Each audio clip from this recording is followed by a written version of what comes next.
Estamos de volta com o Marcelo Eduardo Líderes, ele é presidente do Instituto Brasileiro do Feijão. O Instituto está promovendo aqui em Foz o maior encontro? Maior encontro da história de feijão no Brasil.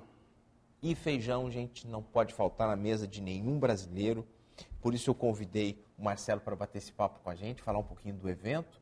E eu já começo perguntando para você, primeiro lhe agradecendo pela entrevista, e lhe perguntando: o Paraná, no Brasil, é o quê? O Paraná é o maior produtor de feijão do Brasil. O Paraná tem hoje cerca de 20% a 23% do total da produção ano a ano. Isso localizado em que regiões do estado? Nós temos polos de produção como o polo de Castro, Cascavel, Ivaiporã, de feijão carioca. Nós temos um polo de feijão preto muito forte no sul do estado, na região de Irati, na região da Lapa, na região de Prudentópolis. Prudentópolis é uma cidade que tem uma produção muito grande. E mais recentemente, agora, nós temos um polo de produção de feijão vermelho, que é um feijão diferenciado, muito interessante, na região de Palmeira, e também de feijão rajado na região de Pato Branco, Dois Vizinhos. Essa região ali tem uma quantidade muito boa de diversificação de variedades. Mas ainda é pouco para o Brasil. Sim, ainda é pouco. Nós precisamos aumentar essa quantidade, levando ao conhecimento, em primeiro lugar, do produtor, como ele pode ter um mercado muito interessante desse feijão. Por que é interessante, Marcelo? É interessante porque o feijão carioca, veja só, nós ouvimos falar de feijão carioca 2 vezes, normalmente, tá?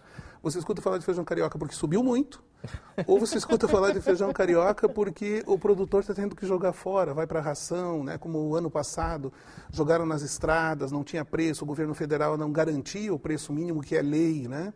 Então o produtor fica dependendo do mercado interno. Muito bom o mercado interno, mas quando há excesso, não tem para onde mandar.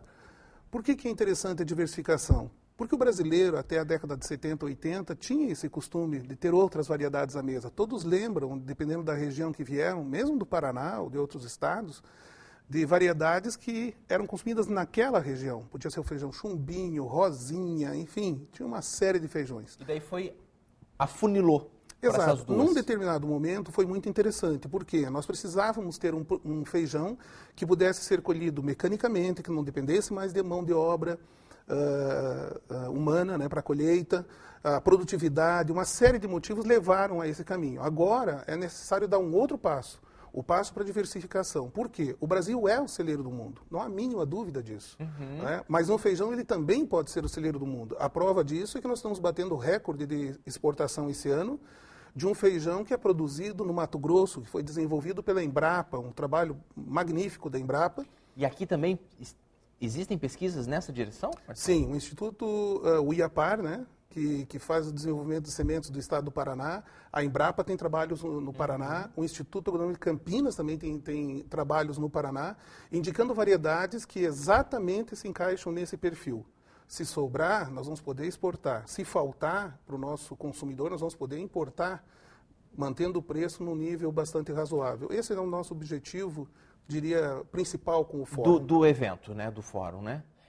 Hoje o Brasil, em termos mundiais, nós produzimos muito ou pouco? O Brasil produz muito de um tipo de feijão. Nós produzimos ao redor de 3 milhões e 400 mil toneladas. É um número grande, né? Em termos de feijão faziolos, que é esse feijão que a gente conhece, o carioca, o preto. E existem países que produzem uma grande quantidade de um outro tipo de feijão, que é o Vigna. O que é o Vigna? Aquele feijão de corda, o feijão do Baião de 2 no Nordeste, esse tipo de feijão. Então, no aspecto do faziolos, nós somos os maiores produtores e consumidores de feijão. Com a tecnologia que nós temos, sem dúvida nenhuma, é um desperdício nós não aproveitarmos esse mercado internacional. E como organizar a cadeia produtiva, Marcelo, para que não falte feijão e para que o preço seja ótimo para o produtor e melhor ainda para o consumidor? Veja, eu sei que essa conta não é muito assim. Ela não é uma conta fácil, né? É verdade.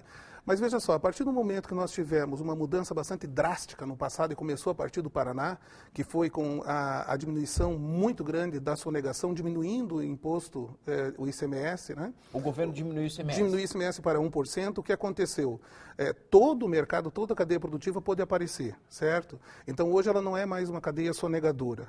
Ainda assim, não há um gerenciamento por parte do governo. Veja, o feijão não é um produto que é gerenciado, por exemplo, por multinacionais, como é o caso da soja, do milho, as próprias carnes, né? São muito organizadas, né, nesse aspecto. Exato. Então, o que precisa? Nós, da cadeia produtiva, o Instituto Brasileiro do Feijão, o IBRAF, entende que nós podemos gerenciar essa cadeia produtiva, ajudar o produtor a decidir o que plantar, quando plantar, indicar para ele o que vai ter um bom preço, cuidar de que o nosso consumidor seja bem atendido, tanto em qualidade, que é importantíssimo, como em preço e em quantidade.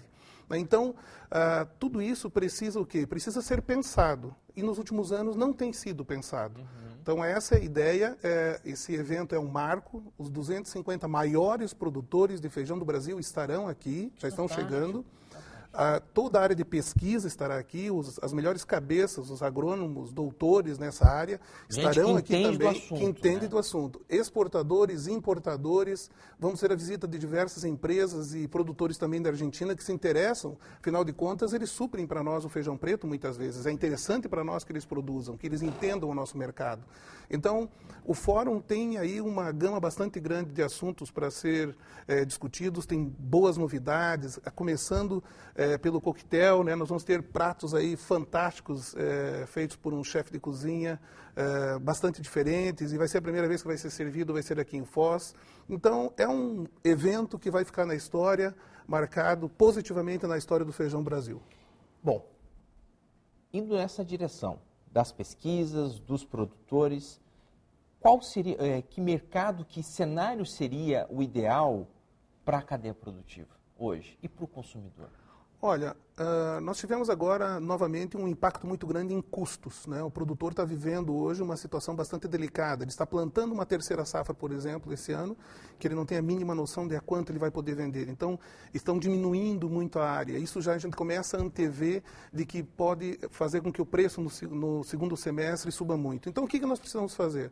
Exatamente isso, ter esse cuidado de trazer o preço a um nível razoável, que seja interessante para o consumidor. O feijão, se a gente for olhar a nível mundial, é um alimento muito barato. Um quilo de feijão, um pacotinho daqueles, você faz 13, 14 refeições. Às vezes põe um pouquinho mais de água no feijão, você faz 15 refeições. Né? Mas é um produto muito versátil, que faz parte da nossa alimentação. Então, esse tipo de cuidado, e ele faz parte, o produtor ele precisa produzir feijão, faz parte do ciclo que ele coloca lá. Ele não pode produzir só soja ou só milho. Ele precisa fazer essa alternância de culturas, né? Porque quando você vai num celeiro qualquer da cidade, bom, no mercado você não encontra mesmo, né? São poucas variedades. Ou menores e muito caros. Isso, né? gourmet. Nos celeiros, idem, muito caros todos esses feijões diferentes, né? Daí, o senhor me explica, como torná-los mais baratos? Na medida em que nós temos mais desse produto, né, por que ele é caro hoje? Ele é produzido pouco porque vende pouco, e vende pouco porque é caro. Então tem que quebrar essa dinâmica que existe hoje. Como que nós podemos fazer? Incentivando que as indústrias disponibilizem para os supermercados o feijão no formato de 1 quilo. E ele não fique mais numa área gourmet, esses feijões, eles venham para uma área mais baixa. Porque a área gourmet, a indústria precisa ter um pouco mais de rentabilidade porque vende pouco, o supermercado também quer uma rentabilidade maior porque vende pouco. E como vocês fazem esse gerenciamento justamente nos mercados e na indústria? Veja, porque isso tem que fazer parte de um acordo, né? Sim, sem dúvida nenhuma. O que nós estamos fazendo já ao longo dos anos? Primeiro, nós tínhamos que ter as sementes. Então, esse é um ponto bastante interessante desse evento. Por quê? Porque há 7, 8 anos atrás, nós tivemos contato com as empresas de desenvolvimento de sementes, de tecnologia, Embrapa, IAPAR, IAC.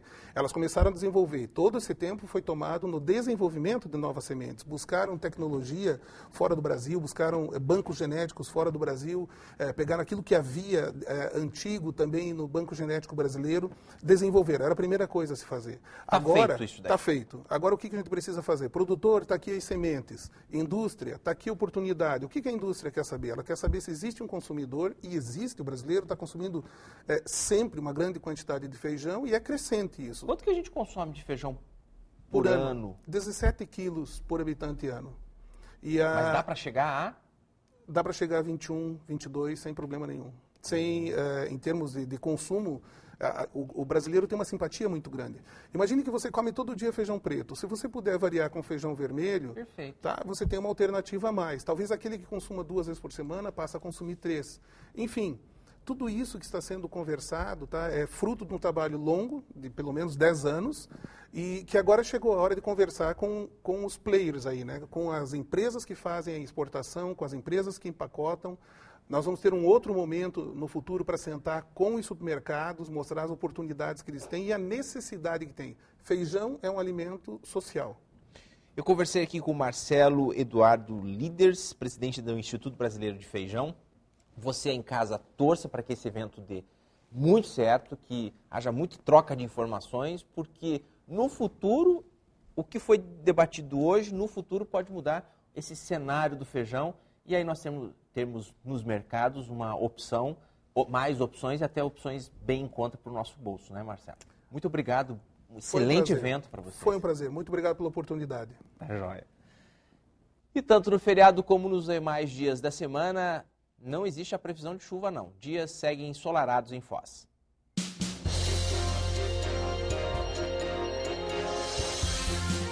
A semana continua com o céu aberto e sol entre nuvens em Foz do Iguaçu. Amanhã, dia de São João e feriado na cidade, quarta-feira, o dia amanhece ensolarado. Mínima de 16 e máxima de 25 graus.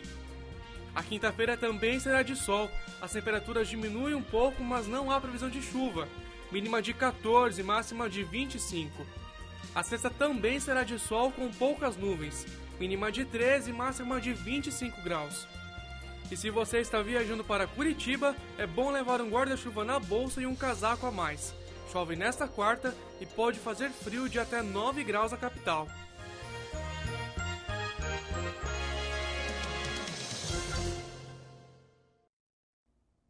Quarta é feriado em Foz do Iguaçu e o Josnei vai contar pra gente o que abre e fecha.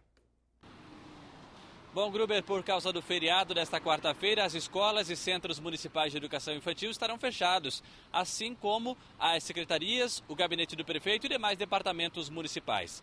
As agências bancárias também estarão fechadas. Já os supermercados e o comércio pode abrir de acordo com o combinado com o Sindicato do Comércio. Quem precisar de atendimento de saúde deve procurar a UPA do bairro Jardim das Palmeiras ou então o pronto atendimento do bairro Morumbi. Lembrando que nessa quarta-feira é o terceiro feriado desse mês de junho aqui em Foz do Iguaçu. Tivemos aí o dia de Corpus Christi, no dia 4, o aniversário do município e agora que é o padroeiro de Foz do Iguaçu, amanhã, quarta-feira, dia de São João Batista. Daqui a pouco eu volto para falar com o Padre Vicente, da Igreja São João Batista, para falar sobre a programação especial para esse feriado. Bom, e daqui a pouco, então, o Josnei volta, ele vai contar todos os detalhes da festa do padroeiro de Foz do Iguaçu, gente. São João, é dia de feriado aqui na cidade. Voltamos já.